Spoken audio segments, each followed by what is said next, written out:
2021 NAB AFL mid-season rookie draft is over. Let's take a moment now to recap all the big moments from tonight's draft. And of course, the number one pick, North Melbourne, chose ruckman Jacob Edwards with this year's number one pick. Fantastic news for him. Hawthorn, they shaped the draft after taking Box Hill midfielder Jai Newcomb, and then the flow-on effect there, Collingwood taking Ash Johnson, who, Mitch, you absolutely are raving about.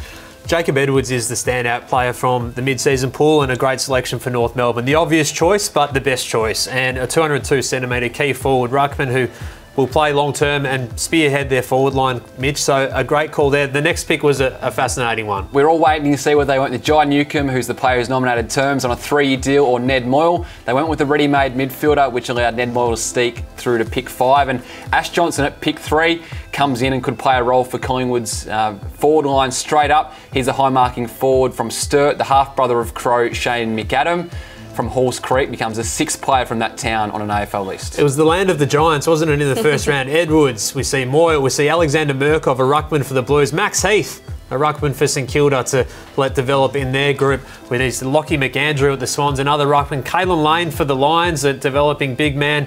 Aidan Begg can play in the ruck. So this is a group that clearly the clubs have said, okay, let's restock our rucks and bank these guys and make sure that by the end of the season they're out of the national draft. What I really liked as well is some of the opportunities given to players overlooked in recent drafts. So Sam Durham with the Bombers, who clearly has been playing some good footy for Richmond's VFL side. And then the Tigers, well, they snuck up and grabbed a player who is out of the AFL system, but now back in it. 25-year-old Matt Parker played 17 games for the Saints in 2019, was delisted at Moorabbin last year. It feels like Marlon Pickett 2.0 playing for the same club at South Fremantle right now, been lighting it up in the waffle, kicking goals.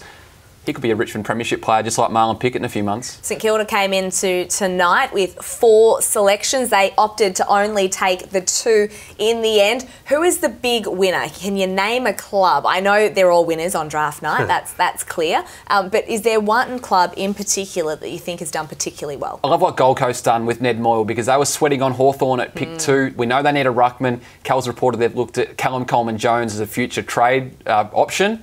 Well, Ned Moyle comes in as that pure ruckman who can come in. Cal even likened him to that Max Gawn, that player who can cover the ground pretty well at underage footy. Now he gets the chance at an AFL club. He's done it at VFL level for the Collingwood reserves.